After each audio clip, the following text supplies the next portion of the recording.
to show you today how to change out the pins and bushings on your S10 doors. Now this is driver's side door.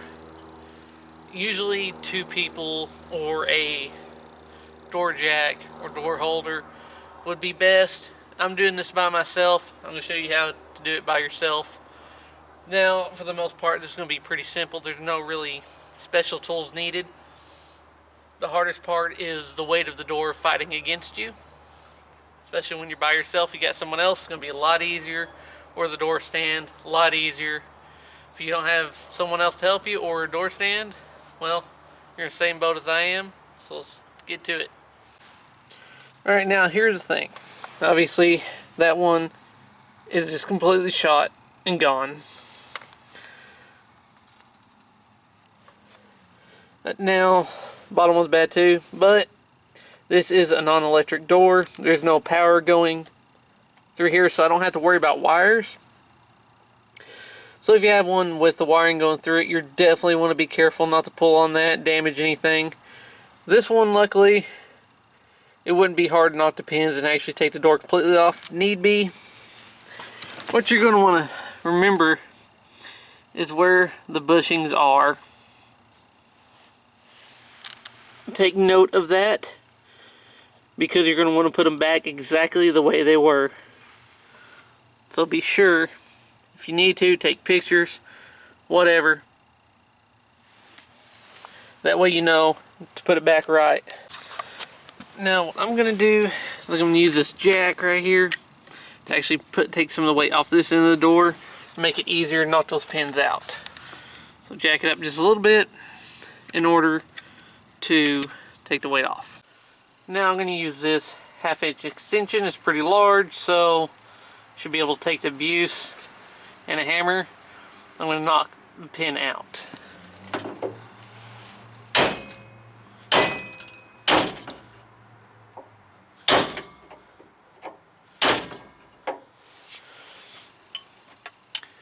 Now I got it far enough down, I should be able to get this flathead, finish knocking it out. Alright, now I'm having to work the door a little bit.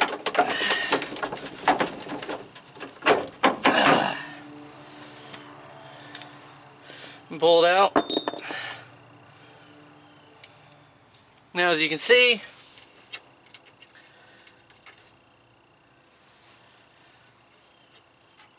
have to get to those bushings, so I'm going to have to move the door out. Still going to have to get the bottom pin out first. Which basically is the same, just upside down.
Now that one,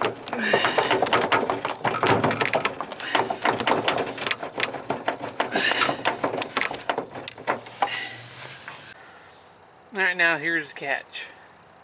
Just gotta pull that pin out of the bottom. I got a punch in one of the top holes to kind of keep it there. Now this is where you really do need second person or something to hold it if you got the electrical wires running through. Because otherwise, unless you want to take them apart, to the door panel off, remove the electrical, slide it off, well, you have to find a way to hold the door while you do the bushing. So the way I'm doing it is I'm actually going to take the door completely off. Another person holding this would be the best, but don't have another person here right now. I'm going to lock the vice grips on because that pin is not wanting to give. Got the window down. I'm going to hold the door with the other arm. And I'm going to attempt to work this lower pin out.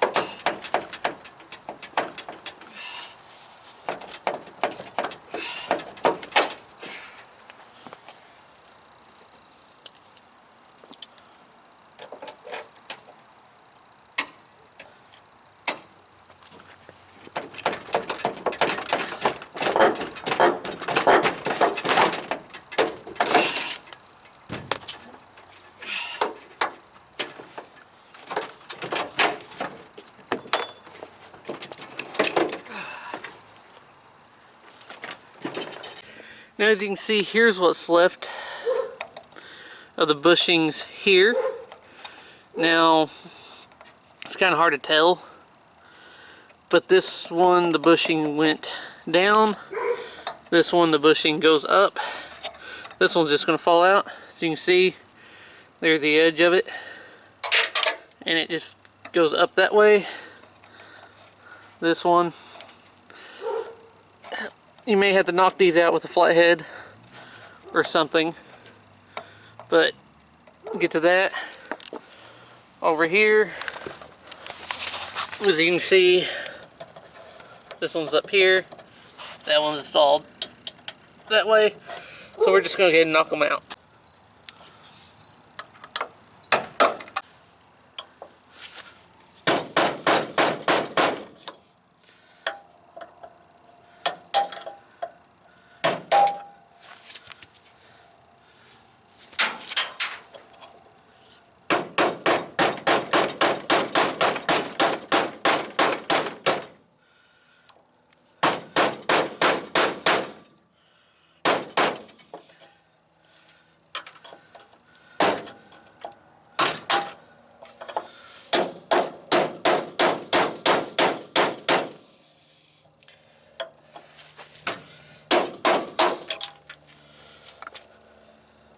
Now this is a kit I'm using,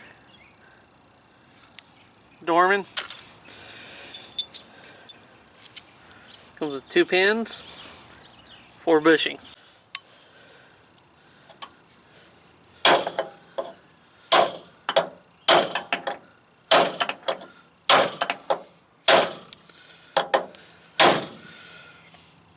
Now, one reason it's going to be easier to remove the door is because now I can flip it upside down and drive that one in. Now I got the door laying on the side. Obviously, if you're worried about the paint or finish of your door, well, you're gonna lay it on something to protect it. This truck, well, I'm not too worried about it because of what it is.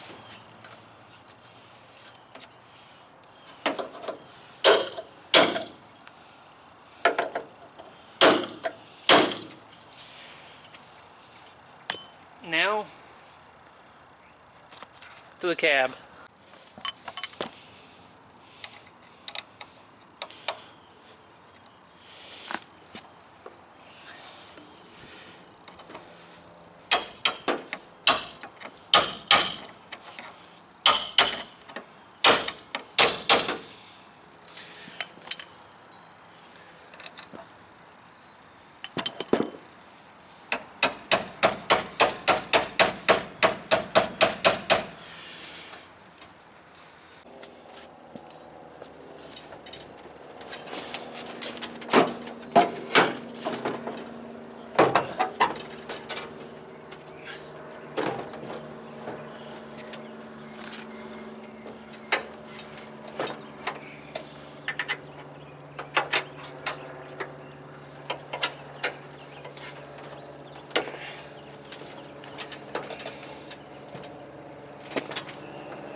Now obviously by myself, had to hold the door, get the pins roughly started.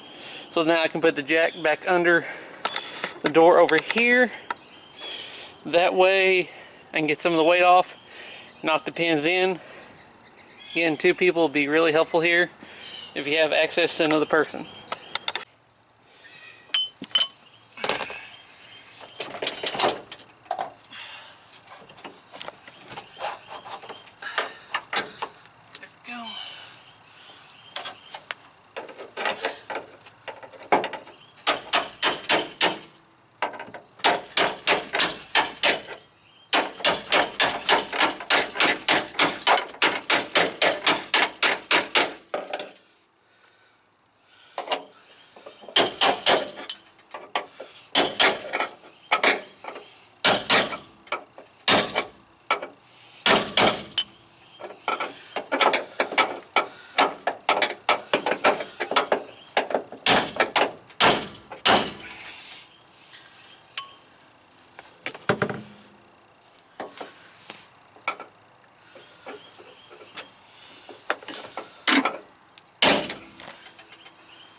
Now just drive them in until they're flat and all the way in.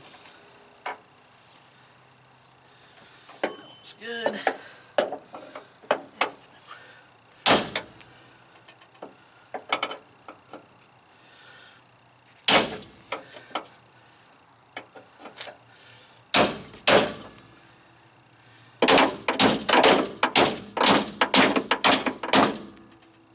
Now that's all taken care of, I do recommend adding grease to all the contact points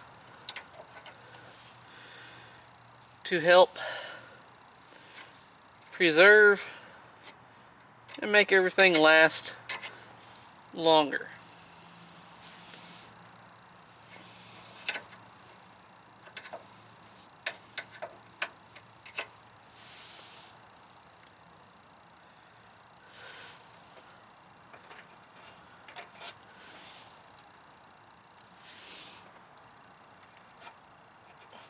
And also, it helps keep things just a little bit more quiet, especially once it's all worked in. Now you don't want to put it anywhere where you may get it on you when entering and exiting the vehicle.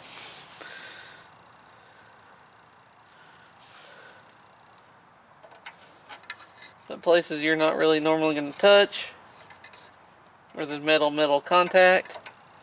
That way it's quiet and lasts longer. Alright, now there it is. Like I said, it's not best to do it by yourself, but if you have to, it is doable, especially if you have manual window, manual lock door. Makes it a lot easier without the electrical harness in the way. But there it is. Now I hope this information proved helpful to you. As always, thanks for watching.